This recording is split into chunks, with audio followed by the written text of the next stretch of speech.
I get is Ciarán na Mart an tam dearnach an me Ciarán Ó Con Cheanainn maiach. I brenner siúlaigh radioúna Gaeltachta néich chamart is a choirn thug míal ó éile as camas an carn go bócach leis.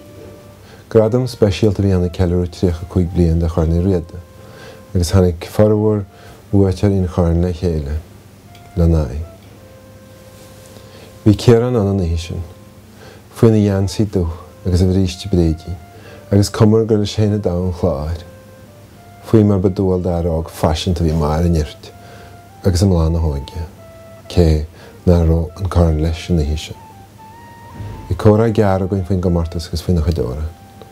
Chanig me Ciarán a rís ar a telefís ag areachtas na bliana seo caite gorcaí, agus ag go cairréimeach a crochan choirn an áirde, an duine is áige riamh a scuab leis sméir bholaí na gomartas ar fad.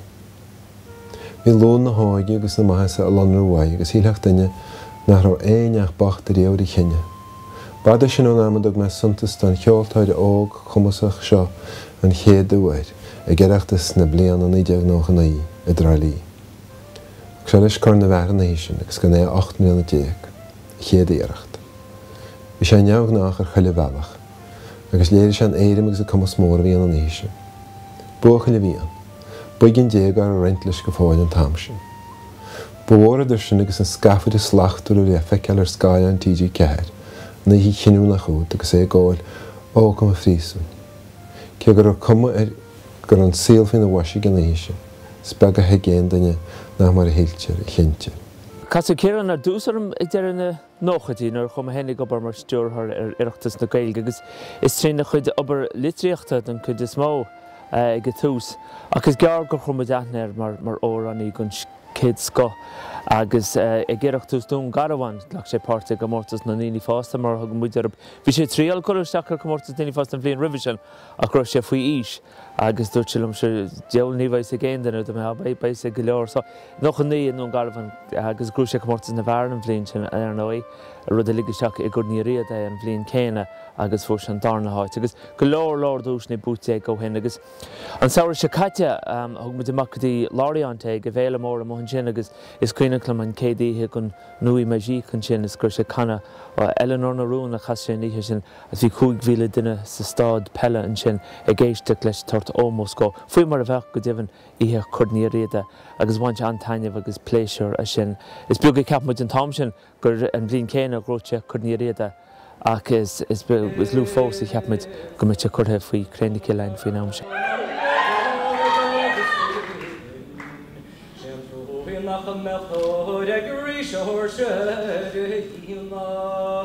Seán na fórda bhenna dúirsaí se chuirleach na daoine, mar sé chuime se fála meadach na fíola.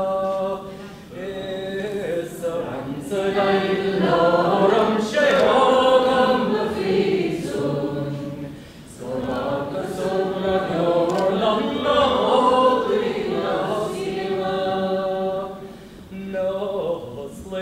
sa sóra rácham harmílam, ógam melon na móhailam a bhaine go ceamísa, snacha leis a bhaine áirí an gáda bhí mo hímpó, nar is ar a meid an cheanna fort céir a rás a fíamach.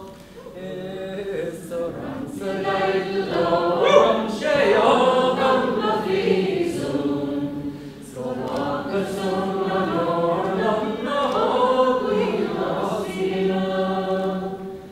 Nó ír amach í hónil na chall agus ínrach, nar an san na lochaine chuid ágam sa líche. An lorna bháireach a bhí mórding na íon seoch, I did a governor can dowler vadita. Is something like Lord Shaol come the feasum.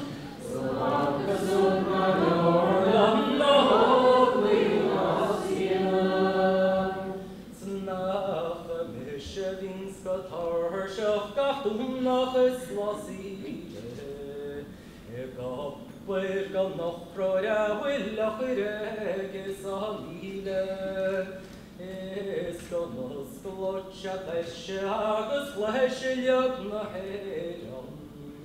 So we're a chan, the tin carries, no shillery,